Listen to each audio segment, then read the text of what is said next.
Ini adalah Realme Narzo 50A yang dirilis 4 November 2021 kemarin dan merupakan penerus dari Realme Narzo 30A.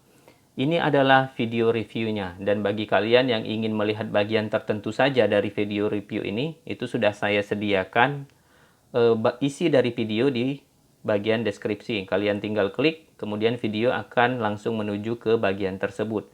HP ini harganya itu Rp2.099.000 dan mempunyai RAM 4 GB serta memori 64 GB. Tapi sekarang sudah tersedia varian yang RAM 4 GB dan memori 128 GB yang harganya Rp2.299.000.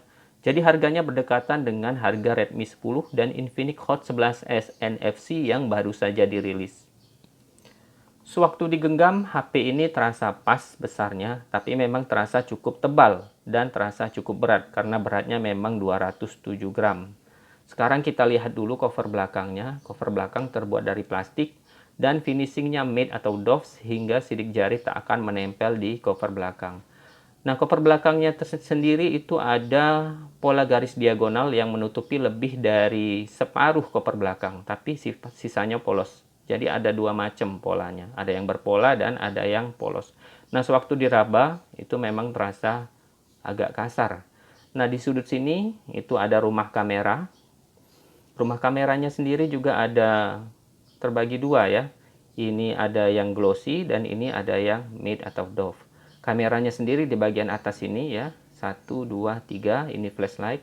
Di sini kosong, hanya ada tulisan, dan di bagian bawah sini itu ada tulisan Narzo, Design by Realme. Nah, dan di sini ini ada fingerprint scanner. Jadi fingerprint scannernya tidak terletak di body cover belakang, tapi terletak di rumah kamera. Kalau kita lihat sekilas, sepertinya tidak ada fingerprint scanner ya di cover belakang, tapi kalau dilihat lebih teliti, itu bisa kita temukan di sini. Kemudian kita lihat ke bawah. Ya, di bawah ada jack audio, kemudian port untuk charging, itu yang sudah Type C, kemudian ada mikrofon, kemudian ada speaker. Di bagian atas polos, kemudian di bagian samping ini ada tombol volume, tombol power, dan samping yang lain ada tray SIM ya, yang isinya sudah saya perlihatkan kemarin. Ada 3 tray, 2 untuk SIM card dan 1 untuk memory card.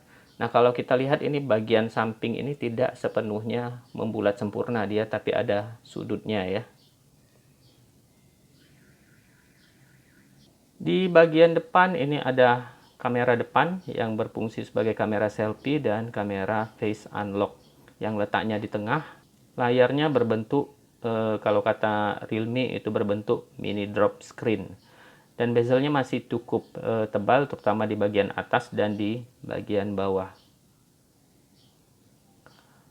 Layarnya sendiri itu ukurannya 6,5 inci dan sudah dipasang screen protector ya.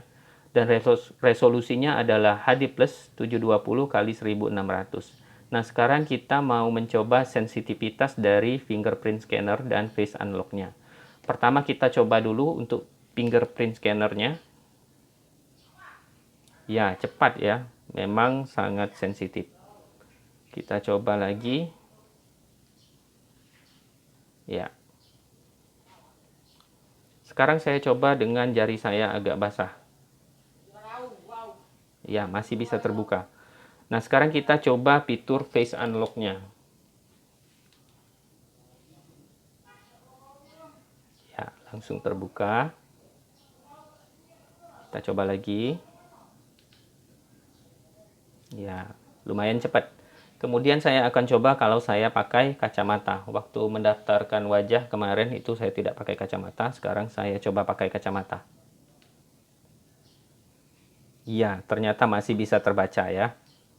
HP ini dilengkapi dengan baterai berkapasitas besar yaitu 6000 mAh yang bisa bertahan 2,5 hari waktu saya pakai kemarin ya. Tentu saja dengan pemakaian sehari-hari. Dan untuk pengecasan itu sudah support fast charging 18 watt. Tapi masih butuh waktu yang cukup lama sewaktu saya mengecasnya itu dari 0 sampai 100% sekitar 3 jam 8 menit. Kemudian HP ini memakai chipset Helio G85 dengan RAM 4 GB dan memori 64 GB seperti yang sudah saya sebutkan tadi. Untuk sensor yang tertulis di spesifikasi di websitenya Realme yaitu Magnetic Induction Sensor, Light Sensor, Proximity Sensor, dan Acceleration Sensor. Di situ tidak tertulis sensor giroskop. Dan waktu saya coba di game memang ada delay dan waktu pakai giroskop test terlihat tidak stabil. Coba sekarang kita lihat giroskop testnya ya.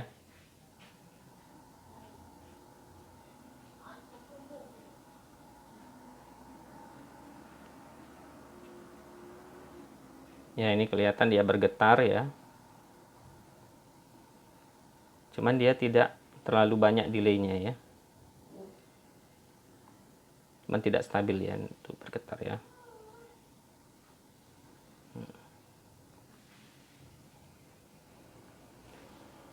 Ya, responnya masih cukup bagus.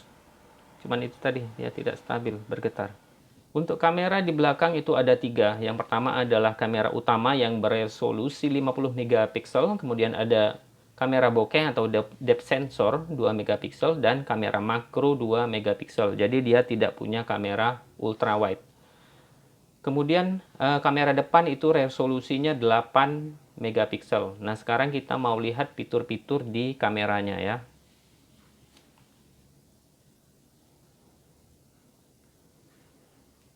Ya, ini ada mode malam, kemudian video, foto, potret ini yang untuk bokeh, kemudian ini yang 50 megapikselnya.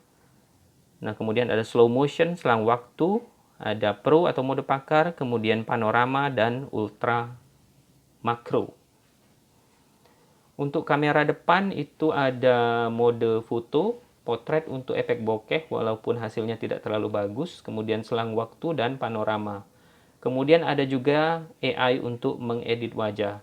Nah, berikut ini adalah hasil dari foto-foto Narzo 50A ini. Ya, kita lihat sama-sama. Oke, ini hasil foto-foto dari Realme Narzo 50A. Ini adalah hasil foto kamera utama. Detailnya dapat, cuman kadang-kadang itu warnanya agak terlalu over. Kalau misalnya kita mutu tumbuhan, itu hijaunya ya terlalu hijau. Kemudian juga kadang bisa juga terlalu kuning ya, padahal warnanya tidak, sebenarnya itu tidak seperti itu.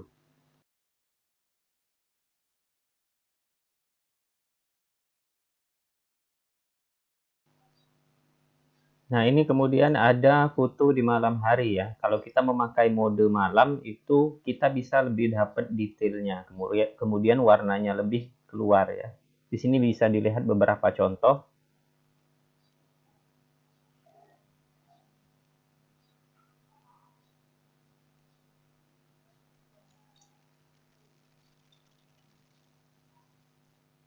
Nah, ini kita lihat ini tulisan ini agak pucat yang merah ya, tulisan Sogo.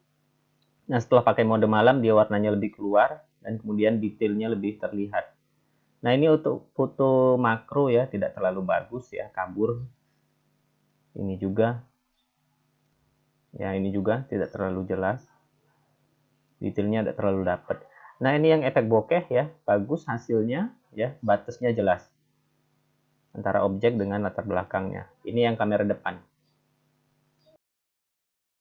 Untuk OS-nya sendiri ini adalah menunya ya, kita bisa geser ke samping.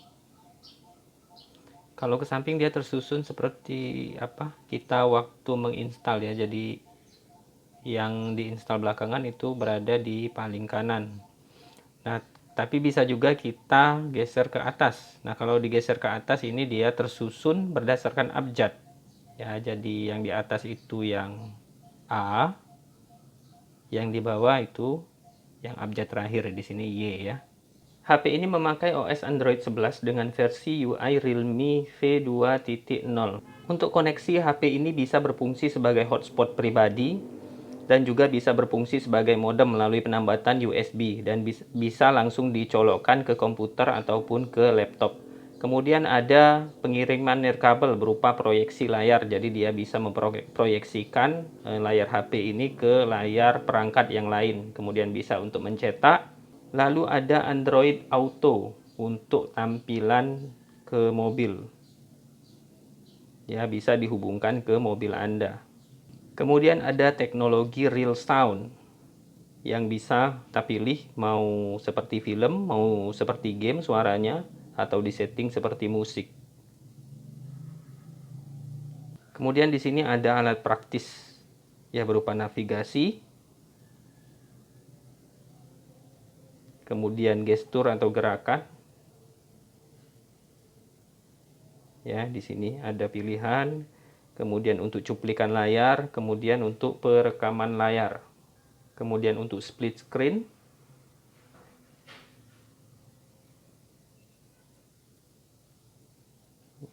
Ya, seperti itu contohnya. Oke, sekarang kita ke gaming test. Oke, sekarang kita coba dulu ya Mobile Legend. Oke, kita lihat dulu grafisnya dapat di berapa. Ya, grafisnya dapat di high ya. Sekarang kita lihat apakah ada hambatan. Ya, sejauh ini lancar-lancar saja, tapi kita lihat nanti waktu dia battle ya.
Oke, cukup.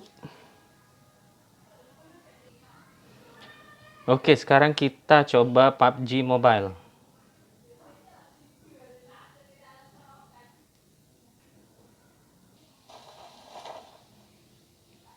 Ya, ini gyroscope-nya.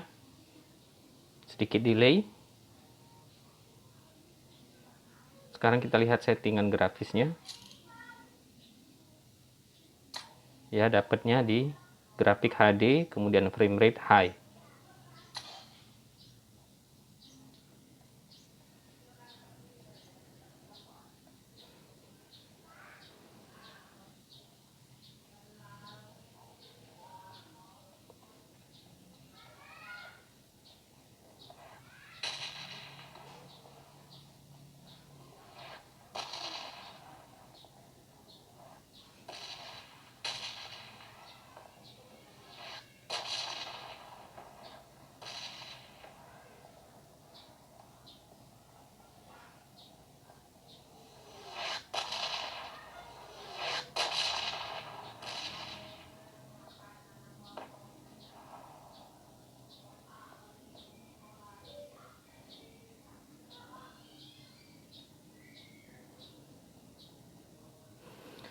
Ya, oke, cukup ya. Sekarang kita coba game racing.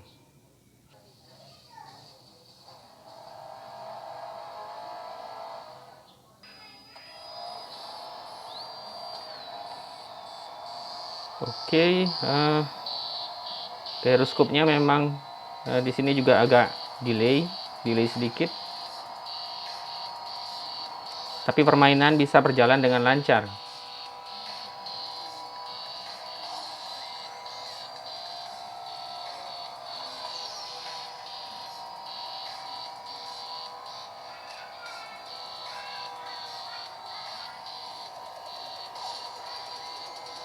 Ya, lancar-lancar saja sejauh ini.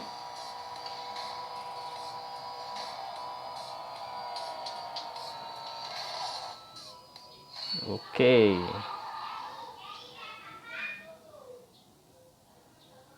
Tidak ada kendala kecuali untuk gyroscope-nya ya.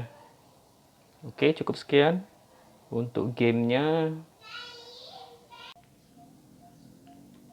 HP ini mempunyai keunggulan dari kompetitornya yang berada di rentang harga yang sama, itu pada bagian baterainya yang 6000 mAh, sehingga ya otomatis ketahanannya lebih lama. Cuman untuk fast chargingnya mereka ya semua sama-sama 18 watt. Kalau misalnya ini lebih cepat fast chargingnya, mungkin ya lebih bagus lagi. Dan juga dari gyroscope-nya ya yang lebih mendingan daripada kompetitor yang lain. Tapi selain itu ya di rentang harga yang sama, itu yang lain itu sudah mempunyai layar yang punch hole, kemudian FHD+, kemudian refresh rate-nya 90 Hz, fingerprint scanner yang di samping, dan bahkan sudah ada yang NFC. Tapi pilihan terserah Anda, apakah Anda ingin memilih yang ketahanan baterai atau yang fiturnya lebih lengkap. Oke, sekian dari saya. Semoga bermanfaat. Terima kasih. Assalamualaikum warahmatullahi wabarakatuh.